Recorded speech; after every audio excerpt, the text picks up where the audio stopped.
అన్నయ్య ఒక కొటేషన్ చదువుతా నేను. నువ్వు వెళ్ళిపోవాకు ఒక్క నిమిషం, నేను మళ్ళా చదువుతా. నువ్వు వెళ్ళిపోవాకు ఒక్క నిమిషం, ఒక కొటేషన్ చదువుతా.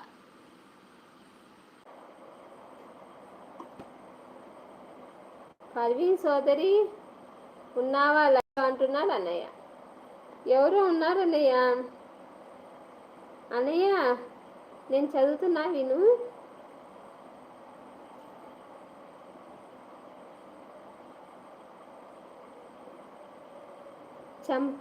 చెంపపై జారుతున్న కన్నీటి చుక్క మాటను అడిగిందంట. నువ్వు